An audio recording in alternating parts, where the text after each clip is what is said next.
तो यहाँ तो गोरखपुर वर्सेस बाहरी चुनाव है और उस चुनाव में गोरखपुर जीते। तो माननीय बहन जी का आशीर्वाद है, मान्यवर काशीराम साहब का मिशन है, बहुजन समाज पार्टी है कि हमारे जैसे लोग भी इतना बड़ा चुनाव जीतने जा रहे हैं। लड़ने की बात है, जीतने जा रहे हैं। ये तो बीएसपी में ही हो सकता है, किसी और पार्टी में संभव नहीं। 85% लोगों के साथ इसका गठबंधन है, बहुत बड़ा गठबंधन है बहुजन समाज पार्टी का, जो डायरेक्ट है, किसी पार्टी के थ्रू नहीं, किसी मठाधीश के जरिए हमको वोट नहीं चाहिए। भारतीय जनता पार्टी गोरखपुर नहीं, पूरे उत्तर प्रदेश में 5 काम नहीं गिना सकती भारतीय जनता पार्टी विकास का, 5 काम नहीं गिना सकती। लोकसभा चुनाव की शुरुआत हो गई है और सबसे ज्यादा अगर बात कही जाए तो पूरे देश की निगाह है गोरखपुर और वाराणसी पे कि कौन जीतेगा और कौन हारेगा। इस बीच अगर वाराणसी की बात कही जाए तो वहां से पीएम मोदी चुनाव लड़ रहे हैं और कांग्रेस से यानी कि इंडिया गठबंधन से अध्यक्ष कांग्रेस यूपी के अजय राय जी हैं। अगर गोरखपुर की बात कही जाए तो गोरखपुर में अगर बीएसपी पार्टी की बात कही जाए तो जावेद सिमनानी जी यहाँ पर इनको टिकट मिला है। मायावती जी ने इनको चुना है, इन पर भरोसा जताया है कि गोरखपुर से ये जीत हासिल करेंगे। राजनीति सफर की इनकी बात कही जाए तो शुरुआत से ही काफी ज्यादा राजनीति में सक्रिय रहे हैं। कई ऐसे पद हैं जिसका कार्यभार बखूबी काफी जिम्मेदारियों के साथ ये संभाले हैं। अब देखना ये होगा कि लोकसभा चुनाव में मायावती जी का जो भरोसा है ये पूरा जीत पाते हैं या फिर नहीं। सबसे पहले सर टीवी 24 चैनल पर आपका स्वागत है। धन्यवाद धन्यवाद। किस तरीके का मुकाबला गोरखपुर से आप देख रहे हैं? गोरखपुर में मुकाबला यहाँ पे 2 बाहरी प्रत्याशियों के बीच में, एक मैं बहुजन समाज पार्टी का कार्यकर्ता गोरखपुर का हूँ, तो यहाँ तो गोरखपुर वर्सेस बाहरी चुनाव है और उस चुनाव में गोरखपुर जीतेगा। आप बोल रहे हैं कि दोनों बाहर के हैं और मैं गोरखपुर का हूँ। काजल निषाद जी अलग कह रही हैं कि मैं यहाँ की बहू हूँ, भवापार की रहने वाली हूँ। रवि किशन जी अलग कह रहे हैं कि मैं यहाँ पे घर बनवा लिया हूँ, जनता के बीच रह रहा हूँ, अब मैं जनता का हो गया, मैं खुद यहाँ का हो गया हूँ। किसको कहा जाए यहाँ का बाहर और यहाँ का? सच्चाई छुप नहीं सकती बनावट के वसूलों से, और खुशबू आ नहीं सकती कागज के फूलों से। मैं हूँ गोरखपुर का तो हूँ, और जो नहीं है वो नहीं है, कहने की बात ही नहीं है। जो गोरखपुर का है वही रहेगा, जो गोरखपुर में पला बढ़ा, गोरखपुर में जिसके घर हो। मतलब हम लोग हैं गोरखपुर के भाई, इसमें हमको साबित थोड़ी करना है, साबित तो उनको करना है जो बाहर से आए हैं। कोई कह रहा मैंने 5 साल पहले घर बनवा लिया, कोई कह रहा मैंने 7 साल पहले घर बनवा लिया। अब मैं क्या कहूँ, मेरे तो परदादा के लकड़ दादा यहाँ के हैं, मैंने घर थोड़ी बनवाया, मैं तो हूँ ही यहाँ का जी। राजनीति सफर के बारे में जानने का प्रयास करेंगे। शुरुआत से ही आपके पिताजी या फिर आपके फैमिली में बहुत सारे ऐसे लोग हैं जो बहुजन समाज पार्टी से जुड़े हैं, कोई ना कोई पद संभाल रहे हैं। आप भी काफ़ी पदों को संभाले हैं, बखूबी निभाए भी हैं। इस बार लोकसभा चुनाव का टिकट बहन जी ने आपको दिया है, इसको किस तरीके से निभा रहे हैं? ये तो एक चमत्कार है मेरे लिए। मैं सोच भी नहीं सकता था लोकसभा का चुनाव लड़ने के लिए। तो माननीय बहन जी का आशीर्वाद है, मान्यवर काशीराम साहब का मिशन है, बहुजन समाज पार्टी है कि हमारे जैसे लोग भी इतना बड़ा चुनाव जीतने जा रहे हैं। लड़ने की बात नहीं, जीतने जा रहे हैं। ये तो बीएसपी में ही हो सकता है, किसी और पार्टी में संभव नहीं है। बीएसपी पार्टी की बात कही जाए, ना इंडिया गठबंधन में ना एनडीए गठबंधन में है, मुकाबला काफी ज्यादा कहीं ना कहीं कठिन देखने को मिल रहा है। बहुजन समाज पार्टी अपना मिशन मूवमेंट है, इसको किसी गठबंधन की जरूरत नहीं है। ये तो डायरेक्ट नौजवानों से इसका गठबंधन है, डायरेक्ट इसका गठबंधन व्यापारियों से है, डायरेक्ट इसका गठबंधन डायरेक्ट उन अम्बेडकर वादियों से है जो 85% इस देश में संविधान को बचाना चाहते हैं, देश को बचाना चाहते हैं। तो 85% लोगों के साथ इसका गठबंधन है, बहुत बड़ा गठबंधन है बहुजन समाज पार्टी का, जो डायरेक्ट है, किसी पार्टी के थ्रू नहीं, किसी मठाधीश के जरिए हमको वोट नहीं चाहिए। हमको जनता का वोट, जनता का आशीर्वाद डायरेक्ट चाहिए। जो बाबा साहब डॉक्टर BR अम्बेडकर ने जो वोट का अधिकार दिया है कि अपनी फेवरेट पार्टी और अपने फेवरेट कैंडिडेट को वोट दो, यही तो वोट का अधिकार है। ये गठबंधन वगैरह तो ये देश को ठग रहे हैं, इस तरह का मामला ही नहीं है।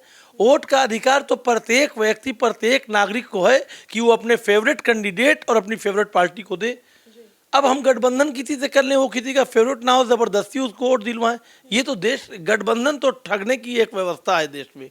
गठबंधन का कोई मतलब ही नहीं है। आप गठबंधन का कोई मतलब नहीं बता रहे हैं, देश को ठगने की व्यवस्था है। लेकिन पिछली बार के चुनाव की बातचीत कही जाए तो गठबंधन हुआ था, उस पर क्या कहना चाहिए? गलती हुई थी हम लोगों से, गलती हुई थी, गलती हो जाती है, गलती हुई थी। गलती हुई थी, इस बात को मान रहे हैं। गोरखपुर को लेकर क्या कहना चाहेंगे आप? लगातार कह रहे हैं कि दूसरे जो प्रत्याशी दूसरे पार्टियों से जो खड़े हैं वो बाहर के हैं, अगर वो कुछ कहें तो कहने वाले को कोई रोक नहीं कोई रोक सकता। नहीं सकता। आप यहाँ के हैं, आप कह रहे हैं दादा परदादा सब हाँ, लोग है यही यहाँ के के, दुनिया हैं। जानती गोरखपुर को शुरू से लेकर अब तक जितना आपने देखा, जाना, समझा और राजनीति पार्टियों से भी जुड़े रहे हैं, लगातार राजनीतिक कार्य भी कर रहे हैं, किस तरीके से गोरखपुर को देख रहे हैं आप? अब हमको तो लग रहा है मेरे साथ गोरखपुर लड़ रहा है। मैं अकेले नहीं, यहाँ गोरखपुर के लगभग 20 लाख मतदाता मेरे साथ चुनाव लड़ रहे हैं। ये अलग बात है कि सरकारों का दबाव हो सकता है, पार्टियों, अलग अलग राजनीतिक पार्टियों के कार्यकर्ता हैं लोग, तो उनकी उनकी पार्टियों का दबाव हो सकता है, मगर वोट तो हम ही को दे रही है। इस गोरखपुर की 20 लाख जनता जो है वो वोट देने तो हम ही को जा रही है, एकदम 100% वोट हम ही को देने जा रही है। और मेरे वहाँ कोई लड़ाई नहीं है, वो आपको 4 तारीख को दिखेगा। 2007 में जब बहुजन समाज पार्टी लड़ रही थी तो कोई 100 सीट बता रहा था, मीडिया वाला कोई 105 बता रहा था, इतना आप लोग बता रहे थे कि हम लोग खुद 120 125 जान रहे थे, मगर जब जनता ने वोट दिया तो 207 सीट जीते थे। तो जनता वोट देने जा रही है, 4 तारीख को पता चलेगा। इस बार 2007 वाला चुनाव आप देख रहे हैं? एकदम गोरखपुर सदर लोकसभा में 2007 से ज्यादा मजबूत चुनाव हो रहा है। हाँ, 80% वोट बीएसपी को, 20% में सब लोग। गोरखपुर की कुछ समस्याएं बताइए जो आपको लग रहा है कि दूसरी पार्टियों ने नहीं किया है, बहुजन समाज पार्टी उसको सुधार सकती है। गोरखपुर में रोजगार नहीं है, पूरे उत्तर प्रदेश में सबसे ज़्यादा बेरोजगार गोरखपुर में है। उसकी सबसे बड़ी वजह यह है कि गोरखपुर में बाहरी प्रत्याशियों ने आकर राजनीति पे कब्जा कर लिया है। यहाँ पर खाद कारखाना है गोरखपुर में, फर्टिलाइज़र खाद कारखाना यहाँ पे है। उस खाद कारखाने को भारतीय जनता पार्टी ने पुनः चालू कराया है, तो उस खाद कारखाने का हम वेलकम करते हैं गोरखपुर में केंद्र सरकार की इस संस्था का। मगर उस खाद कारखाने में जब हम अंदर जाते हैं बाउंड्री के, तो हमको लगता है गुजरात में आ गए, क्योंकि गोरखपुर में खाद कारखाना होने के बाद भी वहाँ 90% कर्मचारी गोरखपुर के नहीं हैं, बाहर के हैं, जिससे गोरखपुर की जनता में रोजगार की बहुत गंभीर समस्या पैदा हुई है। यहाँ पर एम्स है, एम्स में बाउंड्री के अंदर जाएंगे तो एम्स में जो कर्मचारी हैं, जो सरकारी कर्मचारी हैं, वो 95% गोरखपुर के नहीं है, बाहर के हैं। जबकि खाद कारखाने से जो धुआं निकलता है उसका दुष्परिणाम इस गोरखपुर के लोग भुगतते हैं। खाद कारखाने से जो पानी निकलता है तो गोरखपुर के जो लोग हैं, उनके जानवर उसको पीते हैं, उसका मतलब दुष्परिणाम गोरखपुर के लोग भुगतते हैं। ठीक है, कारखाने हैं तो उसका कुछ नुकसान होता है वातावरण में, उसकी मैं शिकायत नहीं कर रहा हूँ, मगर गोरखपुर के लोगों को वहाँ रोजगार मिलना चाहिए। मगर गोरखपुर के लोगों को ना खाद कारखाने में रोजगार मिला, ना एम्स में मिला। यहाँ पर गीडा एक है, वहाँ तमाम कंपनियाँ, फैक्ट्रियाँ हैं, उन लोगों ने अपने कर्मचारियों का ठेका दे रखा है। 7,000 रुपये से लेके 9,000 रुपये के बीच में महिलाओं से 14 से 16 घंटा वर्क करा रहे हैं। ये गोरखपुर के लिए बहुत गंभीर समस्या है, ये सबसे बड़ी समस्या। देखिए, पेट, गोरखपुर में रोजगार होना, पेट का भरना और बच्चों के स्कूल तक जाने की व्यवस्था करना, ये सबसे ज़रूरी मुद्दा मेरे लिए। बाकी सारे मुद्दे बाद में। बच्चे हमारे पढ़ेंगे नहीं, हमारे बच्चों का पेट नहीं भरेगा तो देश तरक्की नहीं करेगा। देश तो बच्चों से है, स्टूडेंट से है, किसानों से है, व्यापारियों से है। तो सबसे बड़ी समस्या खाद कारखाने में गोरखपुर के नौजवानों को जगह दिलाना, एम्स में गोरखपुर के नौजवानों को जगह दिलाना, और गीडा जैसी संस्था में जहां 20,000 से ज़्यादा 7,000 रुपये से लेकर 9,000 रुपये तक की महिलाओं को 14-14 घंटा ड्यूटी कराई जा रही है। ये घोर अपराध है, ऐसा नहीं होना चाहिए।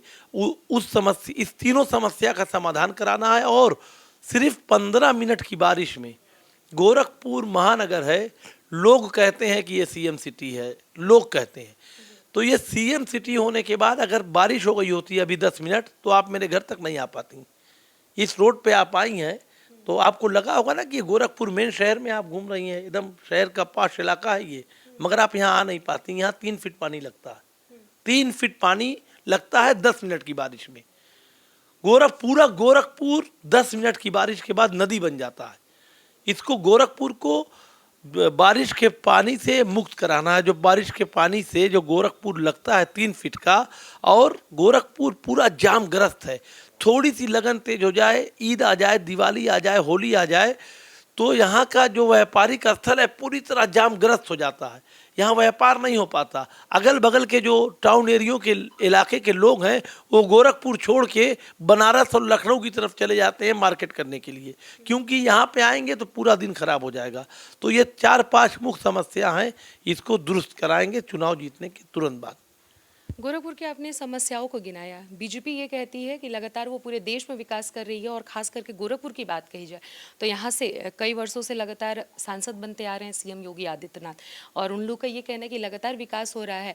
खास करके नौका बिहार को लोग लेके कहते हैं कि वहाँ पे पहले क्या स्थिति थी और आज क्या स्थिति है। नौका बिहार योगी जी की देन नहीं है, बीजेपी की देन नहीं है, तो गलत बात है। दूसरे के बेटे को अपना कह देना ही कैसा है, ये गलत बात है, ये तो नहीं कहना चाहिए उनको।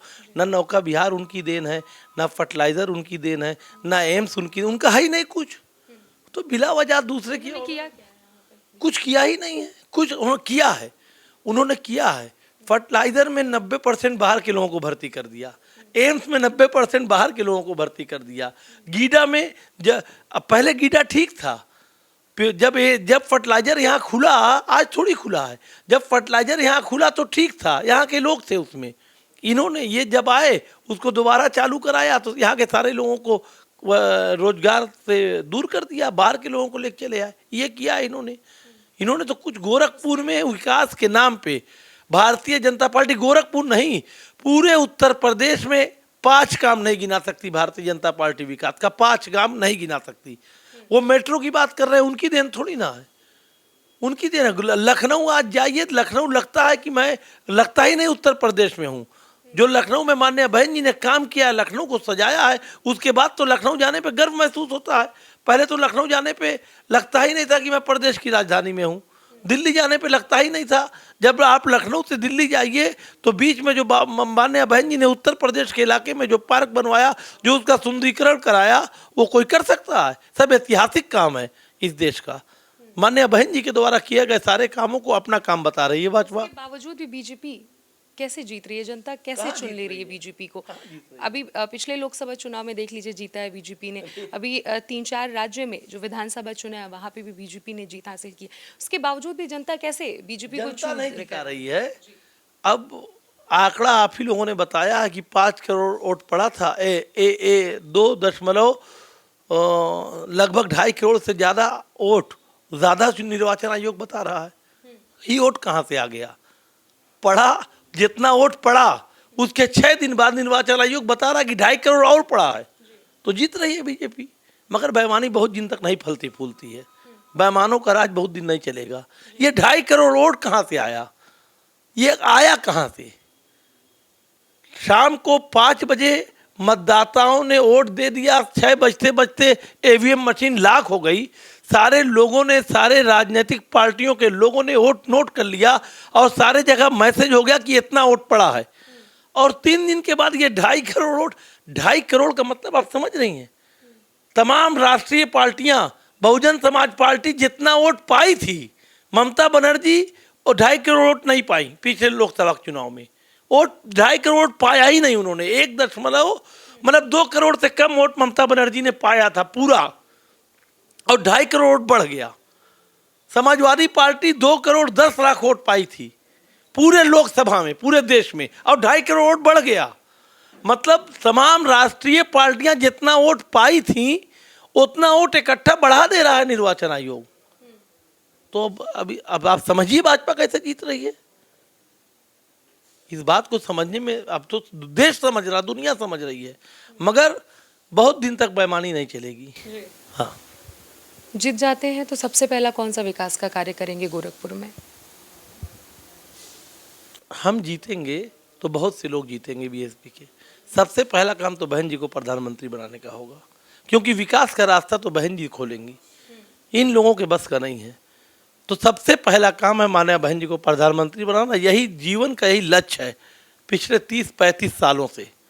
तो उस लक्ष्य में आप लोगों का आशीर्वाद रहेगा तो एक वोट मेरा भी शामिल हो। ये मेरे लिए बहुत गर्व की बात होगी कि माननीय बहन जी को प्रधानमंत्री बनाने में एक वोट मेरा भी शामिल हो।